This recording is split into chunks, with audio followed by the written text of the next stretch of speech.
잘 오셨습니다. 예, 환영합니다. 축복합니다. 먼 길들 오신다고 고생 많으셨습니다. 원래 우리 교회는 주일마다 강해 설교를 하시죠. 우리 목사님께서 이제 말씀을 한 절 한 절 단어 하나하나를 풀어서 하시는 강해 설교를 하십니다.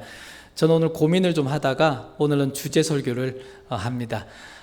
주제 설교의 장점과 단점들이 있어요. 오늘 이 시간을 통해서 하나님의 말씀만이 잘 증거될 수 있도록 또 예배 가운데 계속해서 기도를 해주셨으면 좋겠습니다. 저희 필리핀 저희 집에서 12시간 걸리는 곳에 제가 교회를 한 곳을 개척을 한 곳이 있습니다. 이제 비콜이라는 지역이에요. 제가 보통 집에서 새벽 2시에 나가면 오후 2시에 이제 도착합니다. 그럼 이제 도착하면 이제 호텔에 먼저 방을 잡아놓고 그 지역 들어가서 돌아다니다가 이제 이렇게 오고 이런 생활들을 계속해서 했었습니다. 처음에 이제 개척을 할 때에 그 비콜이라는 지역이 앞뒤 양옆으로 10km 안에 교회가 전혀 없는 곳이에요. 그래서 일단 그 안에 들어가서 이제 그 동네에 그래도 하나님에 대한 신앙을 가진 분이 계시더라고요. 그래서 그 할머니 집을 이제 시작을 해서 성경 공부를 이제 시작을 했었습니다. 성경 공부를 하면서 이제 어디에다 터를 잡고 교회를 세우면 좋을까 이제 그런 시간들을 보냈었죠. 그래서 이제 그날도 제가 이제 차를 몰고 밤새 달려서 도착을 해서 이제 그 할머니 집에 갔습니다. 제가 가서 이제 성도들이 곳곳에서 이제 다 몰려들죠. 말씀 나누기 위해서 왔습니다. 그래서 함께 말씀을 나누는데 제가 이제 그 지역에 가서 쓰는 그 할머님 집이 이제 할머니가 손이 이렇게 말라 있어요. 이 손이 이렇게 중풍에 걸려서 오랜 시간을 지금 이렇게 메마른 상태에서 이렇게 살던 할머니입니다. 그때까지 이제 제가 기도할 생각도 사실은 못 해봤고 그랬는데 그날따라 이제 성도들 다 모여 있는데 그 기도를 하고 싶다는 생각이 들었어요. 그래서 이제 제가 기도를 해야 되겠다 싶어서 예배가 다 마치고 성경 공부 마치고 나서 할머니한테 할머니 나랑 기도 한번 합시다. 할머니 손을 잡고 기도를 했습니다. 하나님 할머니를 하나님 만져주셨으면 좋겠습니다. 하나님 만져주세요. 예수님 이름으로 기도드립니다. 아멘 했더니 나았을까요? 대답하기가 나았습니다. 이 할머니가 제자리에서 붕붕 뛰면서 오픈 클로즈 오픈 클로즈 오픈 클로즈 하면서 막 뛰어다니는 거예요. 이 특별한 건 하나님의 은혜죠. 제가 한 거 아무것도 없습니다. 뭐 큰 소리로 기도하지 않았고요. 그냥 하나님이 만져주세요. 이 기도 하나 했어요. 근데 하나님이 낫게 하셨죠. 이게 소문이 나기 시작했습니다. 그래서 감사히 그 할머니 집 바로 앞에 땅이 있었는데 그 땅을 샀어요. 땅을 한 필지, 그러니까 조그만 땅인데 350스퀘어미터니까 얼마 안 되죠. 조그만 땅인데 이제 그 땅을 샀습니다. 그래서 이제 제가 인부들 보내고 이제 지원해서 그 교회를 이제 세우기 시작했죠. 그래서 어느 정도 이제 벽만 세우고 지붕 그냥 철 골조로 해서 슬래브 지붕만 그냥 탁 얹었습니다. 얹었을 때 이제 제가 또 이제 그 앙겔레스에 저희 이제 필리핀 훈련시키고 있던 필리핀 청년들 15명을 데리고 또 갔어요. 가서 이제 집회를 하기 위해서 갔습니다.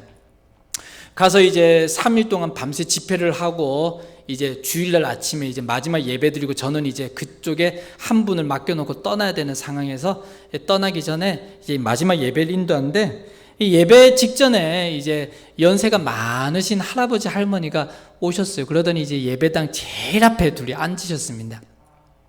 이제 할머니 할아버지를 보면서 이제 인사를 드렸죠. 예배 드리기 직전에 가서 할머니 할아버지 안녕하세요. 잘 오셨습니다. 인사하는데 할머니만 대답을 해요. 안녕하세요. 반갑습니다. 할아버지는 가만히 저만 보고 있습니다. 그래서 할아버지가 대답을 못 하시는가 봐요. 그랬더니 할머니가 하시는 말씀이 저희 남편은 귀가 먹은 지 오래돼서 아무 말도 못 알아들어요. 제가 그냥 얘기합니다. 이러시더라고요. 그래서 반갑습니다. 어쨌든 할아버지 오셨으니 할아버지 잘 오셨습니다. 이렇게 하고 이제 예배를 드리기 시작했습니다. 저희 찬양팀 필리핀 찬양팀이 찬양을 시작하고요. 막 뜨겁게 찬양을 시작하고 나서 이제 제가 예배를 시작합니다. 하나님께서 이 자리에 또 교회를 세우게 하셔서 참 감사합니다. 이 할아버지가 앞에서 아멘! 그러시더라고요. 타이밍을 참 잘 맞추셨다 할아버지가. 귀는 안 들리는데 타이밍을 참 잘 맞추신다 생각하면서 하나님이 이 시간에 이 자리에 모인 비콜 여러분들의 하나님 크신 은혜를 주실 것입니다. 아멘. 예배가 끝날 때까지 아멘을 하시더라고요. 그래서 예배가 마치고 내려갔습니다. 내려갔더니 할아버지가 저한테 옵니다. 하신 말씀이 찬양을 시작하는데 갑자기 귀가 들리더라. 이 하나님의 은혜죠. 하나님께서 제가 필리핀에서 11년 동안 사역을 하면서 참 많은 은혜들을 주셨습니다. 제 필리핀의 성도들이 한 2천여 명 됩니다. 제가 12개 교회 담임이었으니까요. 많은 교회를 담임하고 또 성도들이 있다 보니까 그 교회들마다 제가 교회를 세우고 인도할 때마다 하나님께서 역사하셨던 그 기적과 역사들이 어마어마하죠. 제가 펴낸 조그만 책에는 그냥 제가 기억나는 것들을 좀 담았지만 하나님께서 참 많은 은혜들을 주셨습니다. 특별히 하나님께서 저에게 주셨던 기적과 은혜들이 언제 발생됐냐면 항상 교회를 개척할 때, 교회가 세워질 때, 아니면 교회 폭발적인 부흥의 은혜가 필요할 때 하나님께서 항상 그런 기적들을 주셨습니다. 참 특별한 시간들이죠. 특별한 시간에 특별한 하나님의 타이밍에 역사를 하셨습니다. 저희 아이들이 다 있지만 제가 저희 아이들 보는 데서 당당히 말할 수 있는 것은 저희 아이들이 저와 함께 필리핀에 살면서 얼마나 많은 기적들이 나타나고 얼마나 많은 귀신들이 도망갔는지를 이 증인들이 있기 때문입니다. 거짓말은 아니라는 거죠. 헬라어로는 헬라어가 시간에 대해서 설명을 할 때 독특하게 설명을 합니다. 두 가지를 표현을 해요. 하나는 크로노스라는 표현을 하고요. 또 하나는 카이로스라는 표현을 합니다. 크로노스라는 단어를 쓸 때는 어떤 뜻이냐면 역사적으로 흘러가는 시간을 말할 때 크로노스를 써요. 삼국시대다, 조선시대다, 매일매일 살아가는 시간을 설명할 때 크로노스라는 단어를 씁니다. 그러다가 이 성경을 보면 한 번씩 카이로스라는 단어를 쓸 때가 있습니다. 카이로스를 사용할 때는 이렇습니다. 어떤 때냐면 하나님께서 특별하게 역사하시는 시간을 설명할 때 카이로스를 써요. 문둥병자가 몸이 나와버렸습니다. 소경이 눈을 번쩍 떴어요. 안전뱅이가 그 자리에서 일어납니다. 이것을 말할 때 카이로스다 이렇게 설명을 합니다. 오늘 본문에 보니까 이 카이로스의 시간을 경험한 두 가지의 사건이 이제 나오게 됩니다.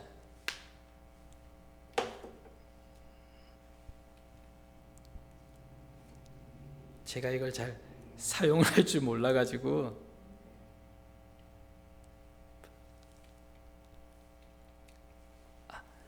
송지영제가 또 돌려줘야 되겠다. 이게 잘 안 되는가 봐요. 이 카이로스의 사건을 경험한 두 가지의 사건이 나오죠. 첫 번째는 이제 혈루증 앓던 여인입니다. 이 12년 동안의 혈루증을 앓았는데 혈루증이 뭔지 아시죠? 하혈하는 병이에요. 끊임없이 피가 몸 밖으로 배출이 되죠. 매우 무서운 병이고요. 또한 피가 계속해서 나오다 보니까 불결하다 이렇게 여겨졌던 병입니다. 특별히 이제 헬라 시대 때는 당시 때는 죄를 많이 지으면, 하나님께 끔찍한 죄를 지어서 용서받지 못할 죄를 지으면 저 병이 걸린다라고 여겨졌어요. 그러니까 저 병에 걸리면 얼마나 힘들었는지 모릅니다. 몸에서는 피가 계속 나오니까 냄새가 나죠. 사람들은 불결하다고 그러죠. 몸은 점점 말라가죠. 죄인이다 그러죠. 저 병에 걸린 것 자체가 스트레스죠. 스트레스입니다. 그런데 이 당시 때는 이 병에 대해서 또 어떻게 생각을 했냐면, 워낙에 의료기술이 낙후되다 보니까 갈매기 똥을 갈아 먹으면 저게 낫는다 그랬어요. 그래서 사람들이 이 갈매기 똥을 찾으러 다니기도 했습니다. 그래서 갈매기 똥을 발견하면 그것을 마른 똥을 갈아다가 있을 물과 함께 마셨던 시간이죠. 이 12년 동안은 이렇게 갈매기 똥을 먹으면서 버티면서 남들에게 욕을 들어가면서 죄인이라는 이런 소리를 들으면서 살아왔으니 얼마나 힘들고 힘들었겠습니까? 12년이 되던 때에 복음이 들려오죠. 바로 예수님이 나타났다는 소식입니다. 그래서 이 여인이 지금까지는 사람들 앞에 잘 안 나갔어요. 몸에 냄새가 나거든. 그래서 사람들 앞에 잘 안 나갔는데 이날은 목숨을 걸고 나가는 겁니다. 사람들 틈을 비집고 들어가는 거죠. 이 베드로와 이 제자들이 얘기하지 않습니까? 너무나 많은 사람들이 미나이다. 이 군중들이 밀기 때문에 사람들이 어마어마하거든요. 이 사람 많은 곳으로 들어가는 거예요. 들어갑니다. 그리고 나서 예수님을 어떻게든 만지려고, 예수님 옆에 가려고 발악을 하는 거죠. 그때 길 걷던 예수님이 묻습니다. 멈췄어요. 묻습니다. 누가 나를 만졌다. 참 어울리지 않는 말씀입니다. 그죠? 저 수많은 사람들이 지금 밀고 있잖아요. 수많은 사람들이 예수님을 만졌거든요. 수많은 사람들이 손을 댔습니다. 그런데 예수님이 하시는 말씀이 갑자기 누가 나를 만졌다. 이 말씀이죠. 수많은 사람들이 나를 만졌지만 그들은 단순히 크로노스의 시간으로 나를 그냥 손댔을 뿐인데 지금 하나님의 역사가 나타났다. 누구냐? 지금 하나님의 역사가 나타났는데 그 누구냐? 나를 하나님의 역사를 경험한 사람 그 누구냐? 그 사람이 나를 만졌다. 이러니까 47절에 이 여인이 나오죠. 제가 만졌습니다. 이렇게 이 여자가 갑작스럽게 수많은 사람들 틈에 있으면서도 말할 수 있었던 이유가 뭐냐면 그 순간에 자기 몸이 완전히 나아버린 것을 깨달은 거죠. 예수님의 몸에 손을 대자마자 갑작스럽게 몸이 변화된 걸 깨달은 거죠. 그래서 이 여인이 나옵니다. 예수님, 제가 만졌어요. 그래서 예수님이 칭찬하십니다. 네가 하나님의 시간을 경험했구나. 잘했다. 이 두 번째, 오늘 본문이 나옵니다. 두 번째에 이 특별한 시간을 경험한 사람은 이 야이로와 그의 딸이에요.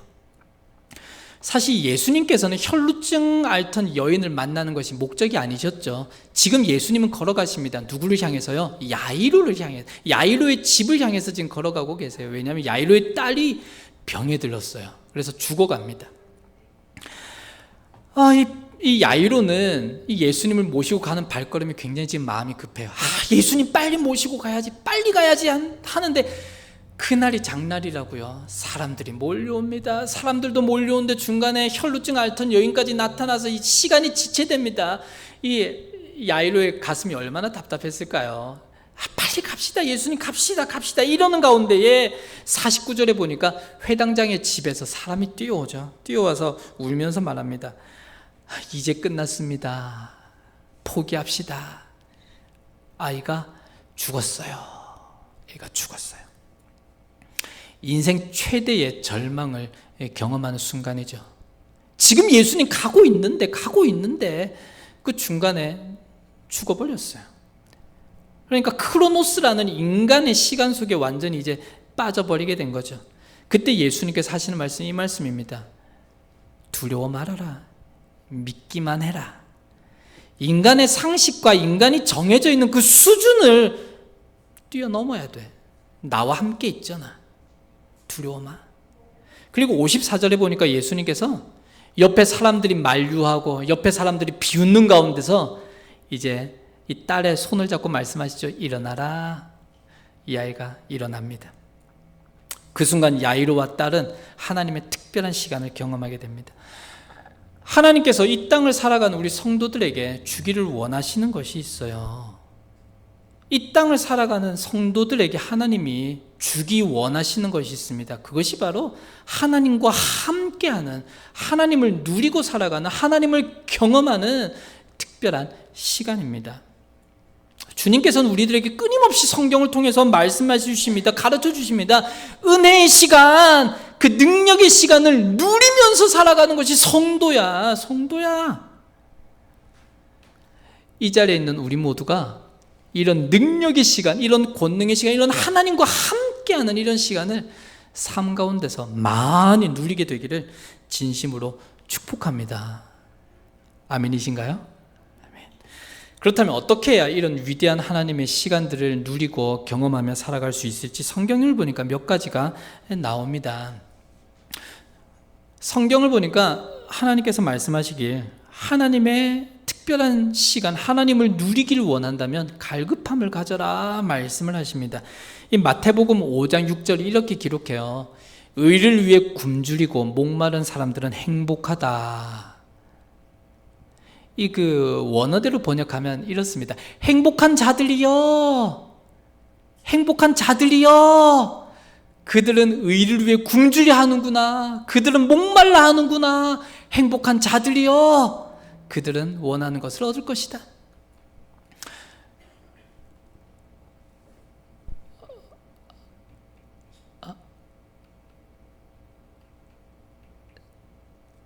이게 뒤로 넘어가네. 네, 위로. 네. 이 시편 81편에는 이렇게 말씀합니다. 너희의 입을 크게 열라, 내가 채우리라. 하나님께서 이 두 가지 말씀을 주시는 이유가 뭘까요? 의에 굶주려 하고 목말라 하는 사람들이 많기 때문에? 없기 때문에요. 하나님을 향해서 입을 크게 벌리는 사람이 많기 때문에? 없기 때문에. 하나님을 향해서 입을 벌리면 하나님이 채워주실 거고요. 하나님을 향해서 배고파하면, 목말라 하면 하나님이 주실 건데, 목말라 하는 사람이 없다는 것입니다. 이와 비슷한 사건이 하나 나와요. 뭐냐면 민수기, 네, 이게 안 되나 봅니다. 네, 부탁드릴게요. 민수기 21장에 보면 저 사건이 나옵니다. 무슨 사건이냐면, 이스라엘 백성들이 바람 광야를 이제 돌며 있을 때에 하나님 앞에서 죄를 지어서 죽어가게 됩니다. 그때에 하나님께서 모세에게 놋뱀을 만들어서 높이 들어라 이러죠. 그래서 놋뱀을 모세가 듭니다. 놋뱀만 쳐다보면 살 수 있어, 이렇게 들죠. 이 말이 끝나기도 전에 어떤 사람은 벌떡 일어나서 놋뱀을 쳐다봅니다. 어떤 사람은 눈 크게 벌리고 쳐다보고요. 눈이 아파서 안대 꼈던 사람도 안대 올리고 쳐다봤습니다. 어떤 사람은 가까이서 쳐다보려고 뛰어갔습니다. 그런데 아십니까? 해답이 주어졌는데도 불구하고 저 때에 고개 돌리고 땅만 쳐다보고 울던 사람들이 있었습니다. 하나님께서 답을 다 주셨어요. 쳐다보면 산다. 그런데 쳐다보지 않고 옆 사람 쳐다보면서 통곡만 하고 불평만 하는 사람들이 엄청났습니다. 하나님이 은혜를 다 주셨는데요, 이미 허락하셨는데요, 쳐다보지가 않는 거예요. 쳐다보지 않습니다. 하나님의 은혜에 대한 갈망이 제대로 없었다는 거예요. 하나님에게로부터 나오는 그 은혜가 목말라 하지 않는 겁니다. 결국 그들은 광야에서 생을 마감해버리는 거죠. 혹시 알고 계십니까? 그런 사람들이 우리라는 것을요. 불가능한 삶의 문제 앞에서 어떻게 합니까? 해결되지 않는 문제 앞에서 어떻게 하십니까? 기도하시나요? 하나님을 향해 목말라 하시나요? 아니면 사람 찾아가시나요? 아니면 인터넷 찾으시나요? 방법 찾으시나요? 하나님, 너무 바빠요.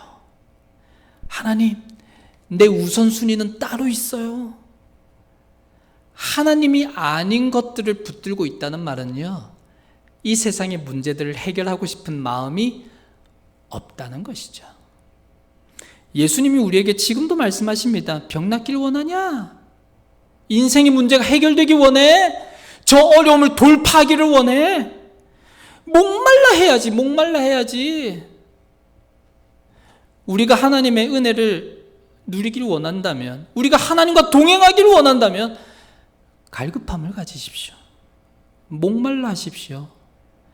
시편을 보니까 사슴이 물을 찾아 갈급해한다, 이런 표현이 너무나도 많습니다. 사슴이 물 냄새를 맡는데요, 물을 안 먹으면 죽으니까.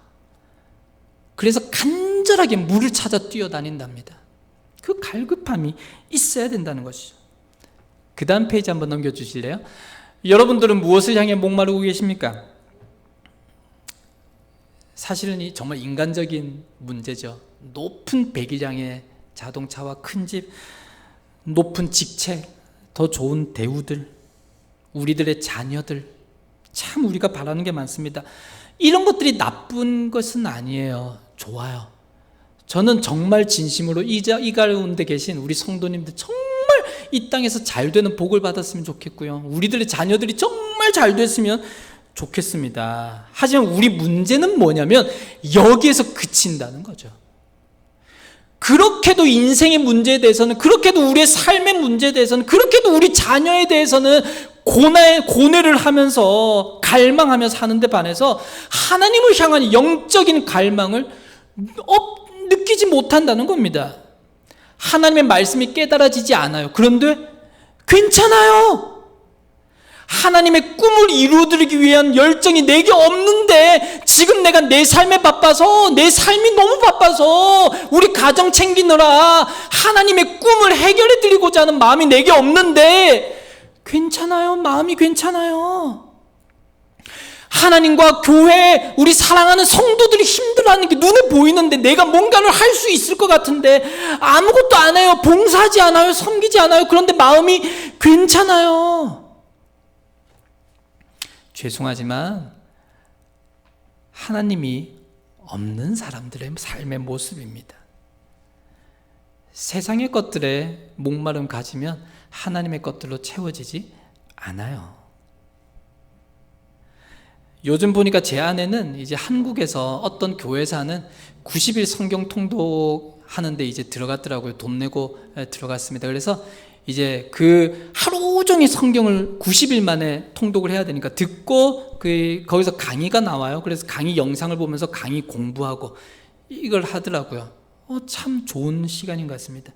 제가 듣기로 우리 교회 어떤 집사님도 성경을 외우고 공부하는 그룹에 현재 속했다고 합니다. 그래서 열심히 지금 성경을 매일매일 외우고 공부하신다고 합니다. 아주 좋습니다. 정말 정말 좋아요. 아무리 바빠도, 아무리 우리가 세상 일에 그렇게 급하게 살아가도요, 놓치지 말아야 될 것 있죠. 하나님에 대해서 놓치지 말아야 됩니다. 그래서 아주 좋은 책을 소개해드리고 싶습니다. 맥스 루케도의 목마름이라는 책인데요, 아주 좋아요. 하나님을 목말라 하고 하나님을 향해 갈증을 느끼는 것에 대한 축복이 얼마나 위대한 것인지를 잘 소개해두고 있습니다. 단언하건대 주님을 향해 목마름을 가질 때 이제까지 경험해보지 못하던 하나님을 만나게 될 것입니다. 주님의 은혜를 간절히 사모해서 하나님을 경험하는 모두가 되시길 간절히 소원합니다. 그 다음 넘겨주시고요. 하나님을 누리며 살아가기 위해서는 간절함과 함께 우리가 너무나 잘 아는 한 가지가 더 필요합니다. 바로 순종이죠. 순종이 중요한 이유는 뭐냐면 하나님의 우리를 로봇으로 만들지 않았다는 이유 때문입니다. 하나님이 우리를 꼭두각시 인형으로 만드셨다면 뭐 괜찮겠죠. 하지만 하나님은 우리를 그렇게 만드시지 않았어요. 하나님은 우리가 자발적으로 하나님께 순종하기를 원하십니다. 참 하나님은 재미있으세요. 우리가 자발적으로 순종할 때, 당연히 순종해야 될 분께 우리가 자발적으로 순종할 때 하나님께서 함께 하신다 말씀하십니다.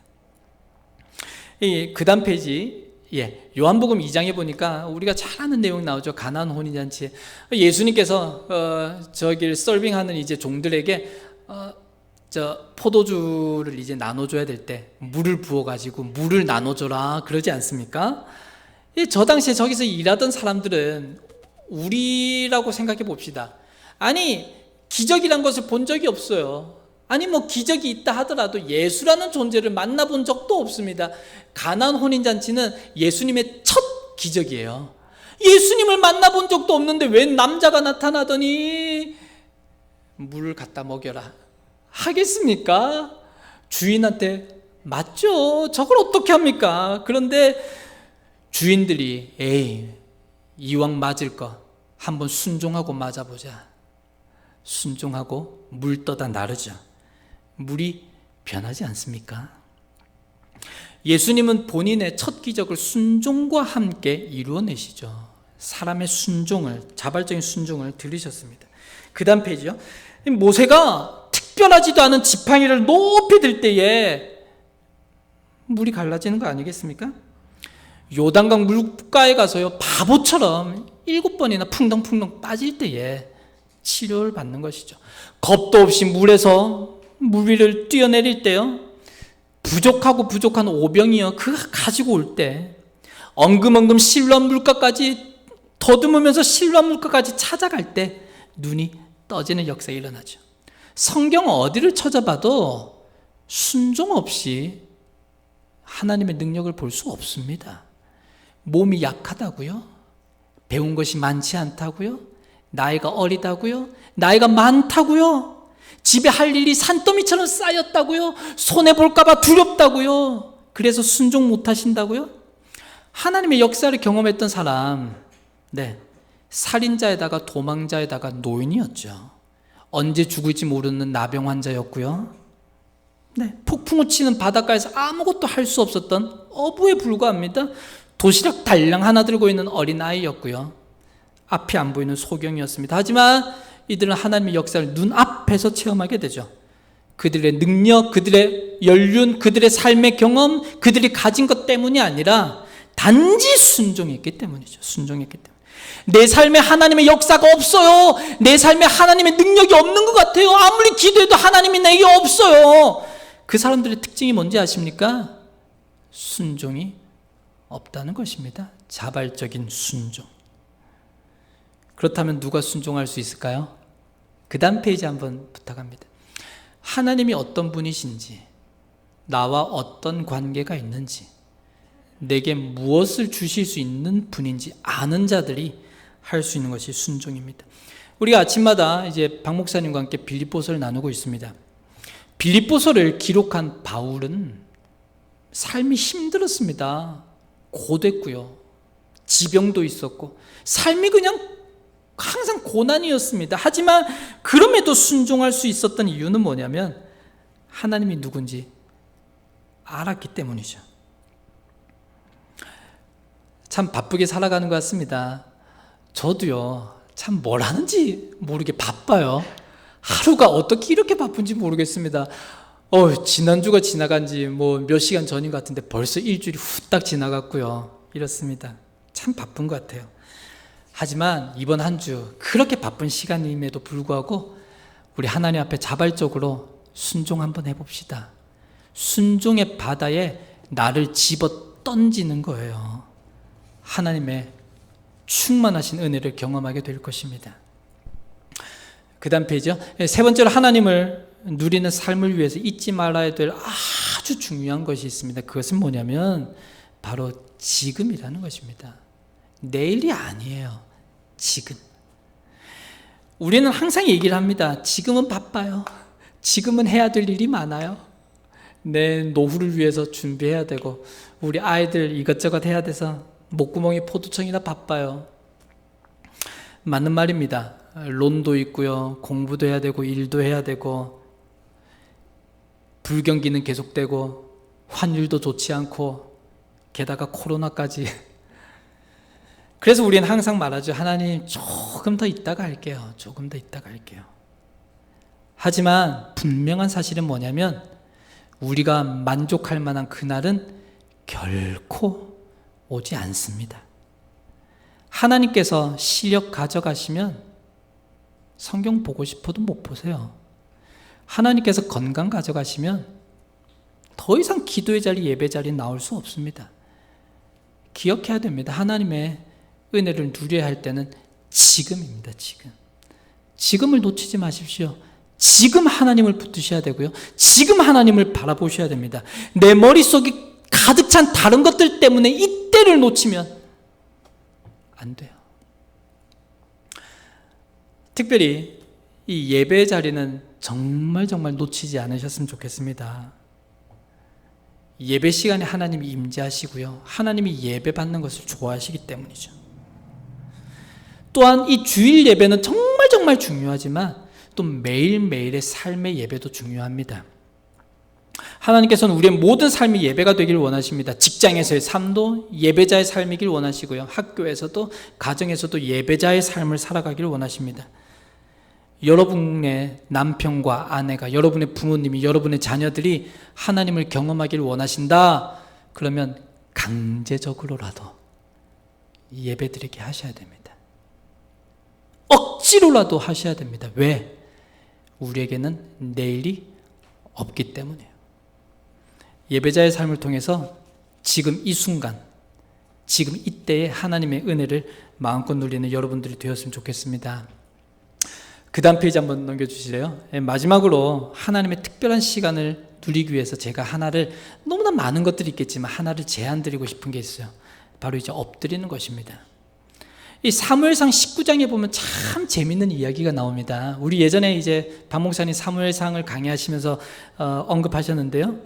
다윗이 사울을 피해서 라마나요시라는 곳에 들어가지 않습니까? 참 신기한 일이 벌어지죠. 이 라마나요시에 들어가 있습니다. 다윗이 라마나요시에 들어가 있고, 지금 이 사울이 이제 군사들을 보내서 데려오려고 하죠. 군사들이 뛰어옵니다. 군사들이 뛰어오다, 이게 라마나요시의 경계라고 보면요, 군사들이 막 달려오다가 라마나요시에 발을 놓는 순간 창 내려놓고 방패 내려놓고 칼 내려놓고 하나님을 찬양하다가 가버리죠. 두 번째도요, 세 번째도요. 아니 뭐 이런 일이 다 있지, 왜 라마나요시에 들어만 오면 변화가 되지? 사울이 화가 났습니다. 자기가 직접 달려오지 않습니까? 자기가 직접 칼을 들고요, 내가 다윗을 죽일 거야 막 달려오다가 사울 역시 라마나요시의 경계에 발을 놓자 말자 칼 내려놓고 하나님 찬양하다가 돌아가 버립니다. 왜 이런 기적이 발생됐을까? 사실은 이 기적의 이 이유가요, 그 앞에 나오거든요. 사무엘상 12장 23절의 말씀인데 그 다음 페이지 한번 넘겨주십시오. 여기에 나옵니다. 나는 너희를 위하여 기도하기를 쉬는 죄를 여호와 앞에 결단코 범치 아니하겠다. 그러니까 이것이 어떤 곳이냐면 사무엘이 죽을 때까지 기도했던 장소가 바로 저기입니다. 죽을 때까지 무릎을 꿇었던 장소예요. 여기서 이제 기도를 쉬다 할 때 저 쉬다라는 히브리어의 단어의 의미가 뭐냐면 모자라다, 이 의미예요. 모자라다, 완전하지 않다, 억제하다, 이런 게 쉬다라는 단어거든요. 그러니까 그 다음 페이지요. 그러니까 저걸 풀어서 설명하면 이렇게 됩니다. 나는 기도하기를 멈추거나 중단하거나 모자라게 하거나 완전하지 않게 하거나 억제하는 죄를 결단코 범치 않겠다. 하나님 앞에 서게 되는 날, 완전해지는 그날까지 계속해서 기도할 것이고 또한 그 기도를 억제하지 않을 것이다. 사무엘이 평생을 두고 저 자리에서 기도를 합니다.